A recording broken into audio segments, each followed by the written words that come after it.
హైడ్రాకు మరిన్ని అధికారాలు కట్టబెడుతూ రేవంత్ ప్రభుత్వం తెచ్చిన ఆర్డినెన్స్కు గవర్నర్ ఆమోదముద్ర వేశారు. ఈ ఆర్డినెన్స్తో పలు శాఖల అధికారులను హైడ్రాకు కల్పించింది.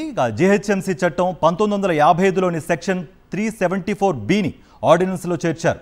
దీంతో పాటు మున్సిపాలిటీ చట్టం 2018 ప్రకారం కార్పొరేషన్ మున్సిపాలిటీ కమిషనర్కు ఉన్న అధికారాలతో పాటు హెచ్ఎండిఏ చట్టం 2008లోని కమిషనర్కు ఉన్న అధికారాలు హైడ్రాకు అప్పగించారు.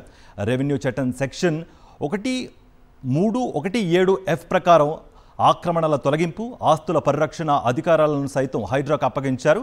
ఇరిగేషన్, రెవెన్యూ, వాల్టా చట్టాలకు ఉండే అధికారాలను సైతం హైడ్రాకు కట్టబెట్టింది రేవంత్ ప్రభుత్వం. కూల్చివేతలకు లీగల్ అడ్డంకులు లేకుండా అన్ని శాఖల అధికారులు హైడ్రాకు అప్పగించిన ప్రభుత్వం వచ్చే అసెంబ్లీ సమావేశాల్లో ఆర్డినెన్స్కు చట్టబద్ధత తీసుకురానుంది. ఇదే అంశానికి సంబంధించి మరిన్ని అప్డేట్స్ మా ప్రతినిధి శేఖర్ అందిస్తారు. శేఖర్. కార్తిక్, హైడ్రా ఇప్పుడు తెలంగాణ రాష్ట్ర వ్యాప్తంగా చర్చ జరుగుతున్నటువంటి పేరు. కూల్చివేతలు ఎక్కడ జరిగినా హైడ్రా పేరే వినిపిస్తూ ఉంది. దాని మీద లీగల్కు సంబంధించినటువంటి కేసులు కూడా చాలా ఎక్కువగానే జరుగుతూ ఉన్నాయి. ఇక భవిష్యత్తులో హైడ్రాకు ఎలాంటి అడ్డంకులు రాకుండా చట్టబద్ధత తీసుకురావడము, ఆర్డినెన్స్ ద్వారా కొన్ని ప్రత్యేకమైనటువంటి అధికారాలను కూడా రాష్ట్ర ప్రభుత్వం కల్పించిందని చెప్పుకోవాలి. రీసెంట్గా జరిగినటువంటి కేబినెట్ సమావేశంలో ఆర్డినెన్స్ను తీసుకొచ్చినటువంటి రాష్ట్ర ప్రభుత్వం ఆ ఫైల్ను గవర్నర్కు పంపింది. అయితే హైడ్రా పేరుతో కాకుండా మున్సిపల్ చట్టంలోని జిహెచ్ఎంసీ యాక్ట్ 1955 370(b) ప్రకారం మున్సిపల్ యాక్ట్లోని సవరణలు మాత్రమే చేస్తున్నాము. జీవో నెంబర్ 99కి కొత్త కీలకమైనటువంటి అధికారాలు, కొత్త అధికారాలు ఇస్తున్నామంటూ ఆ ఆర్డినెన్స్లో పేర్కొంది. దీనికి గవర్నర్ నిన్ననే ఆమోదం కూడా తెలిపారు. దానికి సంబంధించినటువంటి అధికారిక ప్రకటన మాత్రం అటు గవర్నర్ కార్యాలయం నుంచి రాలేదు. అట్లాగే ఇటు ప్రభుత్వ వర్గాల నుంచి కూడా అధికారికంగా ఎవరు స్పందించట్లేదు.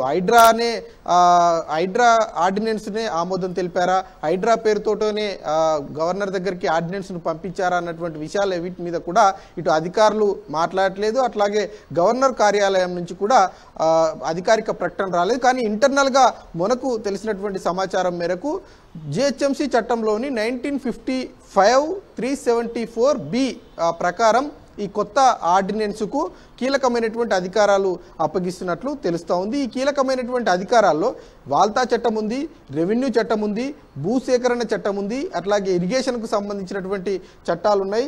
వీటితో పాటు మరికొన్ని సంబంధించినటువంటి ఆస్తుల పరిరక్షణ, అసెట్స్ ప్రొటెక్షన్కి సంబంధించినటువంటి చట్టము ఉందని చెప్పుకోవాలి. అట్లాగే జిల్లాలో కలెక్టర్కు, ఎంఆర్ఓకు, ఆర్డీఓకు ఈ ఏవైతే బిల్డింగ్ రెగ్యులేషన్కి సంబంధించి, బిల్డింగ్ రూల్స్కు సంబంధించినటువంటి విషయాలకు అధికారాలు ఏవైతే ఉంటాయో, అట్లాగే ఫైర్ సేఫ్టీకి సంబంధించినటువంటి అధికారాలు ఏవైతే ఉంటాయో ఆ అధికారాలన్నింటినీ కూడా ఈ హైడ్రాకు, అంటే ఈ హైడ్రా పేరుతో వచ్చినటువంటి ఆర్డినెన్స్కు కల్పిస్తూ కొత్తగా నియమ నిబంధనలన్నింటినీ కూడా సవరణలు చేశారు. గవర్నర్ ఆమోదం తెలిపింది. ఈరోజు కానీ రేపు కానీ ఈ ప్రభుత్వం అధికారికంగా ప్రకటన చేసేటువంటి అవకాశాలు అయితే కనిపిస్తూ ఉన్నాయి. ఇక హైడ్రా ఇప్పటి వరకు కూల్చివేతలకు సంబంధించినటువంటి విషయంలో చాలా దూకుడుగా వ్యవహరిస్తుంది. గడిచిన 2 వారాల నుంచి కొంత తగ్గినప్పటికీ హైకోర్టులో కేసులు వచ్చినటువంటి సందర్భంలో కోర్టు పదే ప్రశ్నిస్తూ ఉంది. హైడ్రాకు ఉన్నటువంటి చట్టబద్ధత ఏంటి, హైడ్రా పాలసీ ఏంటి, హైడ్రాకు ఉన్నటువంటి నిబంధనలు ఏంటి, హైడ్రా కార్యాచరణ ఏ రకంగా ఉండబోతుంది, ఇట్లా ప్రతి అంశంలో కూడా హైకోర్టు ప్రశ్నిస్తున్నటువంటి నేపథ్యంలో హైడ్రాకు చట్టబద్ధత కల్పించాలి, హైడ్రాకు ఒక పాలసీని రూపొందించాలి, హైడ్రాకు కొన్ని ఆర్డినెన్స్ ద్వారా ప్రత్యేకమైనటువంటి అధికారాలను చూపించాలన్నటువంటి అంశంలో భాగంగా వీటిని తీసుకొచ్చినట్లు రాష్ట్ర ప్రభుత్వంలోని అధికారులు, రాష్ట్ర ప్రభుత్వం కూడా చెప్తా ఉంది. అట్లాగే ఇప్పటి వరకు ఉన్నటువంటి ఏవైతే గ్రేటర్ సిటీ లాంటి పట్టణాల్లో ఒక బిల్డింగ్ కట్టాలన్నా, ఒక బిల్డింగ్ కూల్చాలన్నా అటు హెచ్ఎండిఏ, అట్లాగే GHMC, town planning, irrigation, revenue లాంటి ప్రత్యేకమైనటువంటి ఆయా డిపార్ట్మెంట్ల నుంచి అనుమతులు తీసుకోవాల్సి ఉంటుంది.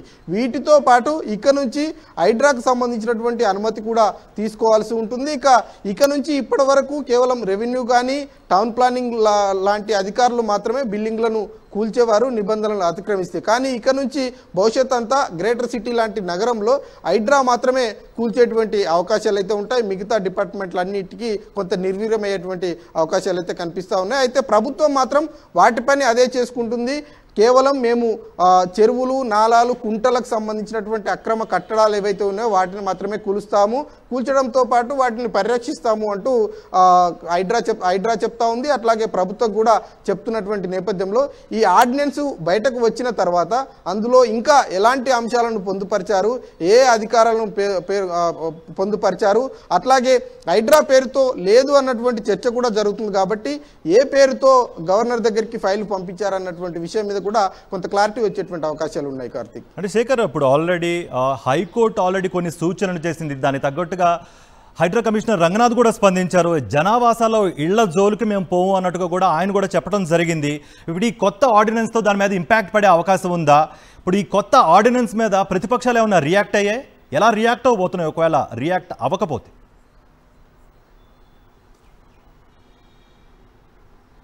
రైట్ కార్తిక్, ఖచ్చితంగా మీరు అన్నట్లుగా హైకోర్టు పదే పదే ప్రశ్నిస్తా ఉందని చెప్పుకోవాలి. దీనికి సంబంధించినటువంటి విషయం మీద కూల్చివేతలో ఏ పవర్ తోటి మీరు కూల్చివేస్తూ ఉన్నారు, ఏ రకంగా కూల్చివేస్తారు అన్నటువంటి అంశం మీద పదే పదే ప్రశ్నిస్తూ ఉంది. అయితే నివాసాలు ఉన్నటువంటి గృహాలను మాత్రం, కట్టడాలను మాత్రం మేము కూల్చడం లేదు, ఇప్పుడు మా కార్యాచరణ తర్వాత ఉంటుంది, కేవలం అక్రమ కట్టడాలు ఖాళీ భవనాలను మాత్రమే కూలుస్తున్నామంటూ హైడ్రా కమిషనర్ చెప్తా ఉన్నారు. కానీ ఆర్డినెన్స్ బయటకు వచ్చిన తర్వాత ఇట్లాంటి ఏవి కూడా చెప్పేటువంటి అవకాశాలు ఉండవు. ఖచ్చితంగా నిబంధనలు అతిక్రమించినటువంటి ప్రతి బిల్డింగ్ను కూల్చేటువంటి అవకాశాలు ఉంటాయి. ప్రతిపక్షాలు మరి ఈ ఆర్డినెన్స్ మీద ఈ పేరు మార్చి తీసుకురావడం మీద ఎట్లా స్పందిస్తాయని చూడాల్సి ఉంటుంది. ఎందుకంటే అధికారికంగా ఇటు ప్రభుత్వం నుంచి కానీ అటు రాజ్భవన్ నుంచి కానీ ప్రకటన రాలేదు. కాబట్టి ప్రకటన వచ్చిన తర్వాత ప్రతిపక్షాలు స్పందించేటువంటి అవకాశాలు ఉంటాయి. Karthik, right Shekar, thank you for the update.